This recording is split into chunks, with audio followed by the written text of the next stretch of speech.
Pen and Sword is a trick-taking game involving dice for 2 players. It combines a handful of classic mechanics to produce a fresh experience. The game requires minimal components, is quick to set up, and plays in 20 minutes. Each player receives a small screen and an identical set of dice. The point tokens are placed at the side where both players can reach them. Gold stars represent 1 point and green cubes 5 points. The game is played in rounds of 9 tricks. The winner of each trick gains 1 point.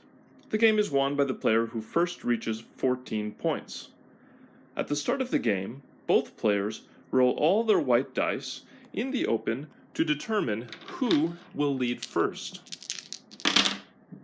The player with the highest total number of symbols will lead first.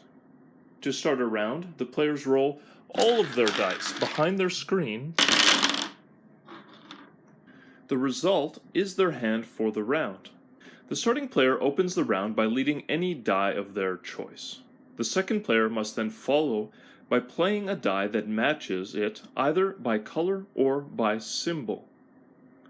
In general, the die with the higher number of symbols wins, irrespective of the symbol type or die color.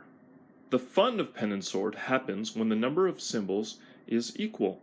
The heart of Pen and Sword is in the dice set and their hierarchical relationships at play in 2 dimensions, horizontally and vertically. You can see here that the core of the set is the 9 dice that are related by color and symbol. Ties are broken by one of 2 possible rock, paper, scissors type relationships.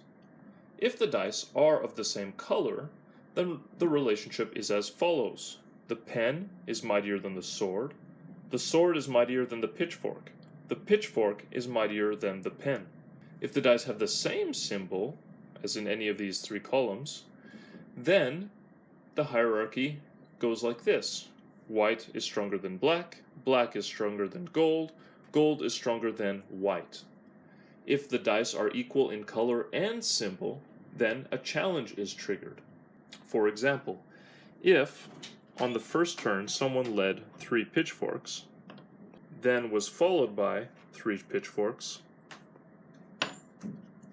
a challenge would be triggered. At this point, the first player has to lead another one, say gold here. This player may or may not be able to win. They might use 2 gold swords, which would defeat the pitchforks, and they would win the trick. Challenges are winner takes all. This would be worth 2 points. Finally, there is the green die with the flower symbol. The green die is a kind of trump in the sense that it wins all ties, unless, of course, the other die is also green, in which case a challenge is triggered as normal. The green die may be played at any time, so much of the exciting tension of Pen and Sword will revolve around the use of the green die. As I said, a round involves 9 tricks, meaning that 1 die will remain unplayed at the end of each round. When the round is finished, players check to see if anyone has won the game with 14 points. If not, then they begin a new round by rolling all their dice behind their screen again. The player who won the last trick always leads.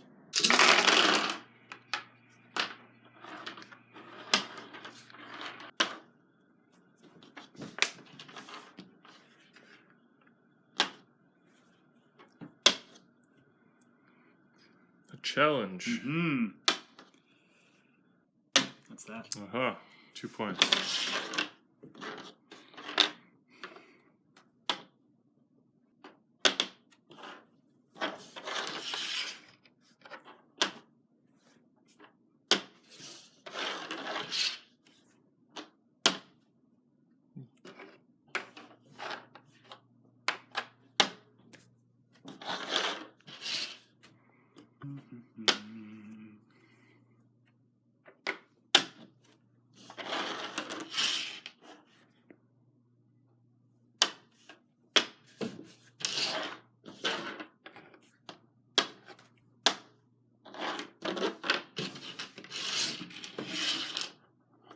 So, that is Pen and Sword. It is a quick-playing, trick-taking dice game. The strategy revolves around getting your dice out at the optimal time. With some luck and by taking some risks, you can make even your low dice count. But watch out for that green die. It could make or break you. Enjoy.